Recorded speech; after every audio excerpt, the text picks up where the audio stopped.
En récupération aujourd'hui, j'ai laissé le problème suivant, problème d'aire algébrique. On veut trouver l'aire de la partie hachurée qui est dans un grand triangle ici.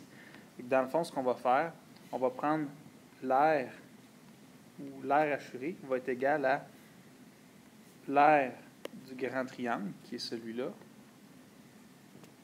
Donc l'aire du grand triangle,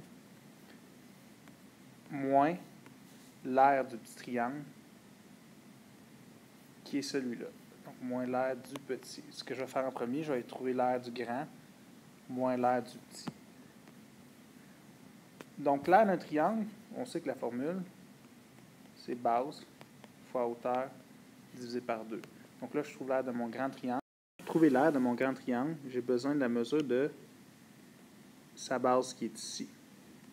Donc, sa base, on voit qu'il y a deux expressions algébriques, 6x plus 2, 8x moins 4.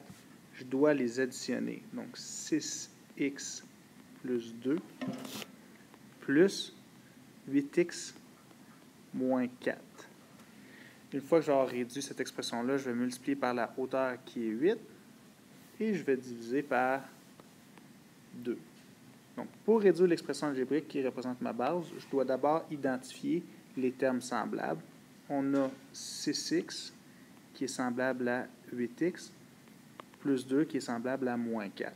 Donc, 6x plus 8, 14x, 2 moins 4, moins 2. J'ai réduit ma base, je dois encore la multiplier par 8 et diviser par 2 pour obtenir l'aire du grand triangle. Donc, j'ai 8 qui multiplie deux termes qui sont dans la parenthèse. Je vais faire une distributivité. 8 fois 14x, ça nous donne 112x. 8 fois moins 2, moins 16. Et tout ça est encore à diviser par 2.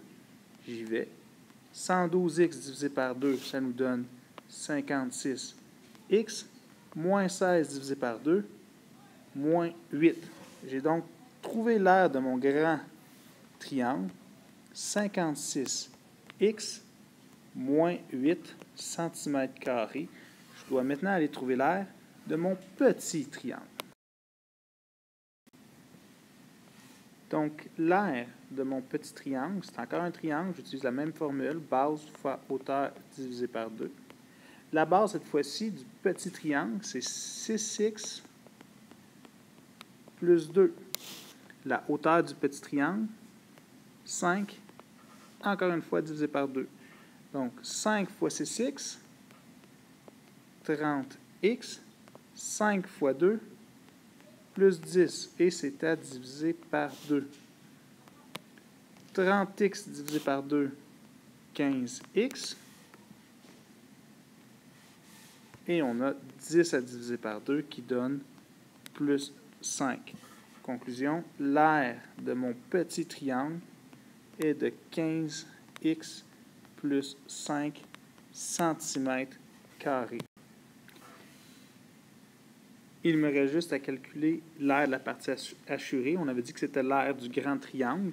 Donc, 56x moins 8 moins l'aire du petit triangle. Et attention, quand j'enlève ou je soustrais une expression algébrique qui a plus qu'un terme, je dois toujours la mettre entre parenthèses. Pourquoi? Parce que le moins s'applique à tous les termes dans la parenthèse. Donc, ici, ça va me donner moins 1 fois 15x moins 15x, moins 1 fois 5, moins 5.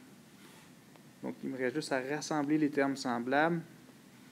56x est semblable à moins 15x, et ça va nous donner 41x, moins 8 est semblable à moins 5, ce qui nous donne moins 13. Donc, l'aire de la partie hachurée est de 41x moins 13 cm².